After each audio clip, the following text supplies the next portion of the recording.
Views and opinions about anti-immigration and far-right extremism have been louder than ever in the UK recently. Sparked by a devastating event coupled with the spread of false information, countless citizens across the country took to the streets, displaying acts of violence and hate. If you've never thought about the serious impact of spreading false information, perhaps it's time that you do. Today, we'll be exploring the tragic incident that sparked this chaos, the proliferation of misinformation, the disaster that ensued because of it, and more. In late July and early August, news outlets reported a tragic knife attack in Southport, United Kingdom. The attack left 3 children dead and 8 others injured. CNN called it one of the worst assaults against children in the country in decades. According to the police, 2 young girls, ages 6 and 7, were killed, and 6 of the 9 injured children were in critical condition. The following day, authorities announced that a 9-year-old girl had also died from her injuries. Police reported that 2 adults were also seriously injured while trying to protect the children during the attack. According to Merseyside police, the incident occurred at a Taylor Swift event at a dance school in Southport on Monday morning, July 29th. They stated they received a call for help shortly before noon. Emergency services, including 13 ambulances and other specialist teams, responded immediately, declaring a major incident. Consequently, police said a 17-year-old was arrested at the scene on suspicion of murder and attempted murder. Merseyside Police Chief Constable Serena Kennedy stated that the suspect was carrying a knife when he entered the Southport school. However, she provided no further details about him or his possible motive, except to clarify that the attack was not being treated as terror-related. As reported by BBC News, the suspect was scheduled for an initial court appearance in Liverpool City Magistrates Court on August 3rd. He faces 10 charges of attempted murder and a charge of possessing a bladed article. Then what was meant to be a peaceful vigil for the young girls and the injured quickly turned into a scene of hostility and hatred. NBC reported that false claims from far-right extremists spread rapidly on the social media platform X, alongside a night of racist violence in the grieving English town. Police said the aggressive crowd was likely made up of English Defence League supporters, and the unrest was fanned by suspicions about the young suspect's identity, which suggested he was an asylum seeker, a Muslim, or both. However, authorities explained that the suspect's name, which was spreading online, was inaccurate, and that he was born in Britain, contrary to what was being claimed online. Opposite to the rumors, Arab News and NBC News referenced a statement from the Liverpool Region Mosque Network, which condemned the heinous stabbing as an attack on society with no connection to Islam. The group posted on the X social media platform, "A minority of people are attempting to portray that this inhumane act is somehow related to the Muslim community. Frankly, it is not, and we must not let those who seek to divide us and spread hatred use this as an opportunity." The Associated Press News reports that Channel 3 Now, an account on the X social media platform claiming to be a news channel, was one of the first to report the false name, Ali al-Shakati. The account's Facebook page was found to be managed by individuals in Pakistan and the US. On Wednesday of the same week, the website linked to the account had a mix of potentially AI-generated content, such as news and entertainment pieces, as well as an apology for providing misleading information in its article regarding the Southport stabbings. But the false name had already gone viral on social media by the time the apology was released. Driven by rage and false information, protesters crowded the streets and threw bottles and stones at police outside a mosque in northwest England near where the tragic incident happened. Members of the crowd also pelted officers in riot gear outside the Southport Mosque with bricks ripped from garden walls in the residential neighborhood, which will be explored further later. Additionally, according to analysts from news channel Al Jazeera, the rioters are openly expressing their hatred of immigrants, reflecting a deeper xenophobia towards minority communities in the UK, especially Muslims. Rosa Friedman, a professor at the University of Reading, stated that these riots resulted from the former Conservative government's complicity with such racist far-right groups.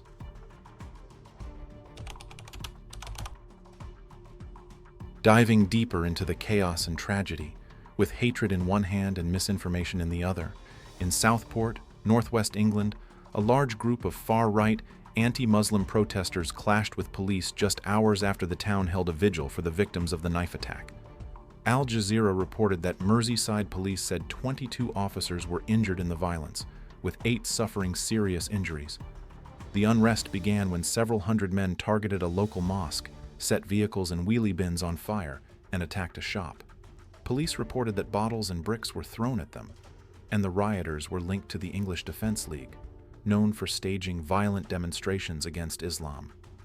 Even off-duty officers and additional reinforcements were called in to aid in restoring order.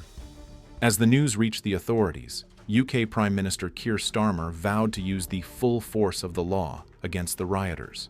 He wrote on the social media platform X, "The people of Southport are reeling after the horror inflicted on them yesterday. They deserve our support and our respect.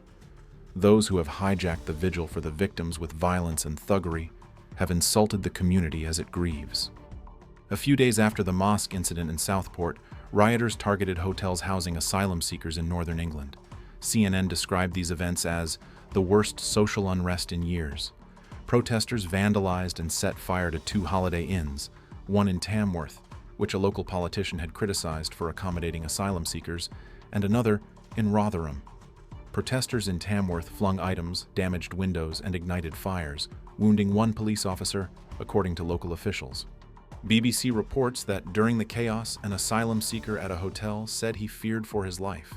The 17-year-old Kurdish boy mentioned that asylum seekers rushed upstairs and were relieved to have police protection.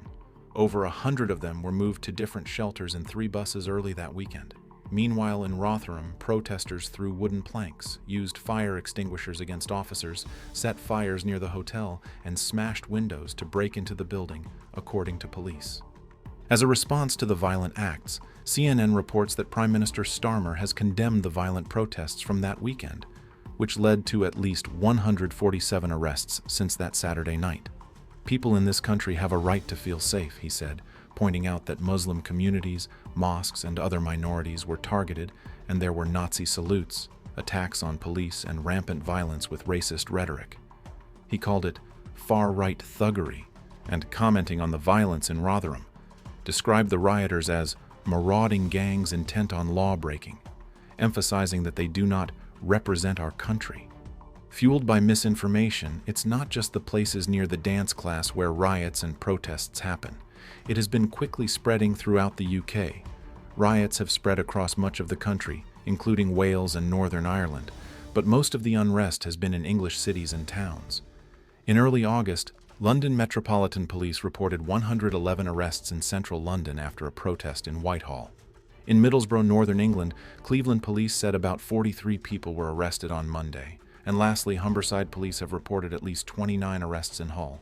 Furthermore, Reuters reports that a diverse spectrum of people pleaded guilty during the protest. According to authorities, a 69-year-old man was charged with vandalism in Liverpool, while a 13-year-old girl was found guilty of violent disorder at Basingstoke Magistrates Court after being observed striking and kicking the entrance to an asylum seeker accommodation on July 31st. In addressing the spread of misinformation, Joe Mulhall, director of research at Hope Not Hate, a charity fighting against racism and fascism, has warned that the social media platform X has become a key place for proliferating false information and encouraging the protests. Speaking to CNN, Mulhall said, "This wave of riots and racist attacks is not centrally organized, but rather has emerged out of decentralized far-right networks, many of which operate on X. A number of the most important figures spreading disinformation and exacerbating tensions, most notably Stephen Lennon, aka Tommy Robinson, had previously been deplatformed on X, but have been given their accounts back since Elon Musk took control of the platform." He said that this change has allowed far-right extremists to once again spread their harmful and divisive propaganda to millions. As heavily mentioned in the previous chapters, far-right activists have been heavily involved in creating this chaos and voicing their beliefs and opinions. Especially with the rampant use of social media, it's hard to prevent the fire of misinformation from spreading once a person hits post. The Guardian explains how this particular piece of misinformation gained traction. Shortly after the attack, social media accounts began sharing inflammatory speculations. An account called Europe Invasion, known for its anti-immigrant and Islamophobic content, falsely claimed on X that the suspect was alleged to be a Muslim immigrant. This post, which was untrue, has been viewed 6.7 million times. Joe Ondrak, a senior analyst at the UK company Logically, which tracks disinformation, said the claim about a Muslim immigrant spread widely on social media. He noted that the phrase was spread through all the far-right influencers and channels. Also, Dr. Mark Owen Jones, an associate professor at Hamad bin Khalifa University in Qatar, found that posts on X stating or suggesting the suspected attacker was Muslim, a migrant, a refugee, or a foreigner had at least 27 million impressions. He commented in an X thread that there was a clear effort by right-wing influencers and opportunists to promote an anti-immigrant and xenophobic narrative. Provocateurs such as Tommy Robinson are fueling tensions in order to stoke the fires. The far-right activist and co-founder of the English Defence League has been active on X, where he has posted upsetting videos to his 900,000 followers criticizing Muslims, immigrants, the political establishment, and the police. Furthermore, according to NBC News, internet personalities like Andrew Tate and British former boxer Anthony Fowler claimed that the suspect was either from Syria or an illegal immigrant. In line with such a prolific act of negativity online, the people are demanding that social media platforms that allow such misinformation and hate speech to spread to be held accountable. Dr. Paul Riley, a senior lecturer in communications, media, and democracy at the University of Glasgow, discusses how online platforms have been criticized for worsening the chaos. He notes that some believe stricter fines are needed to force social media companies to take down hate speech and misinformation that fuels civil unrest. If these companies don't delete harmful content, the Office of Communication has the power to fine them up to 10% of their global revenue under the UK Online Safety Act, which will go into full effect in 2025. Dr. Riley highlights that the social media platform X has consistently struggled to remove user-flagged hate speech even before Elon Musk took over. Musk's approach to free speech absolutism suggests that this problem may worsen. This is despite the EU Digital Services Act, which forewarns big digital firms that failing to address online damages could result in fines or even the suspension of their operating licenses. Since the extreme and inflammatory content on these platforms brings in a substantial amount of money with each click, like, and share, it appears that there is no incentive for them to remove it. The Guardian also notes that major tech companies will soon be required to consistently enforce their terms of service, including rules against spreading false information. However, these new rules won't take effect until the end of the year. Currently, English and Welsh law already makes it illegal to send threatening, abusive, or offensive messages on social media. However, the quick removal of harmful and deceptive content depends on social media firms properly enforcing their own guidelines and policies. But more than the massive tech firms, the platforms themselves, as well as its netizens, play a crucial role in adding fuel to the fire. Social media algorithms can unintentionally boost divisive content, spreading hate speech and conspiracy theories. And apart from their inability to filter such damaging content, these companies are often criticized for their perceived lack of transparency, which makes it difficult to hold them responsible for their actions. Finally, social media platforms often prioritize user engagement and ad revenue over ensuring a safe online environment.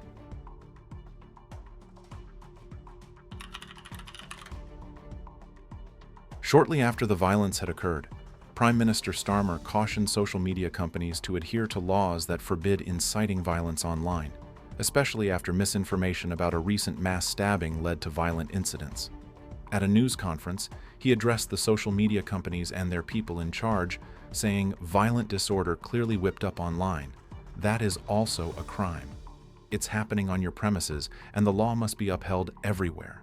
He also emphasized the need for a balance in managing these platforms, highlighting the amazing opportunity they provide, while reminding everyone of the responsibility they bear. To give us a glimpse, let's look at a particular incident right after the chaos ensued.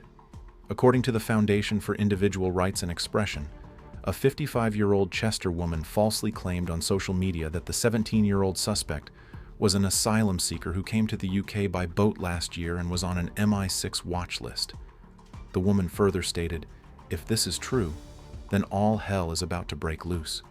Which wasn't, since the suspect was reportedly born in Wales and is not an asylum seeker. Despite this, false claims spread quickly across social media, partly shared by Russian state-affiliated media. The Chester woman was taken into arrest on charges of publishing written material to stir up racial hatred and false communication, but she was later freed on bail. In line with this, and all the other hateful speech and false information being spread, the UK posted a cautionary note on X advising users to think before you post, citing a statement made by the Crown Prosecution Service regarding inciting hatred and online violence. Outside the digital space, the Home Office has offered increased protection to mosques through a new program. This allows for rapid security measures to be requested, enabling a quick return to worship. Meanwhile, South Yorkshire Police confirmed that 6 people had been arrested and 1 person had been charged in Rotherham following the rioting that Sunday. Anti-immigration protesters also attacked police officers with fire extinguishers and wood boards, injuring at least 12 of them and knocking one of them out cold. Additionally, on August 8th, British police stayed vigilant after a large security presence, quick arrests, and public displays of unity across the country helped prevent a recurrence of widespread riots marked by racist attacks on Muslims and migrants. After a strong police deployment and the turnout of thousands of anti-racism protesters on that Wednesday evening, the anticipated large gatherings by far-right anti-immigration groups failed to occur. To put things in perspective, as of August 9th, over 480 people have been arrested nationwide. Of those, around 150 have been charged.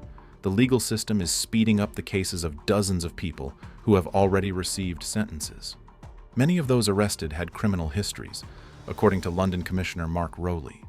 Such chaos and unrest paves the way for long-term implications. Firstly, these events are likely to deepen social divisions within the UK, increasing polarization and fostering a climate of fear and mistrust among different communities. The government and law enforcement could also face increased scrutiny over their response, which might undermine public trust. Additionally, negative international media coverage of the riots could harm the UK's image as a tolerant and inclusive country, potentially impacting tourism and investment. These events could also create an environment conducive to the rise of extremist ideologies and groups, posing a significant threat to national security. Lastly, the attack's victims and the broader Muslim community are likely to suffer considerable psychological trauma. Tragically, these are simply some of the many ripple effects of misinformation, not only putting the UK in danger but the entire globe. What was supposed to be a peaceful dance class for the young turned into vile acts of violence and hate, with misinformation and xenophobia at its core. With the government and the police doing what they can to restore public order, and the hope that social media companies will take steps to prevent such incidents, perhaps it is time to reflect on the reality of what a single click of a button can do. The sooner we realize the power it wields, the sooner we can make both online and offline spaces safer. Thank you for watching.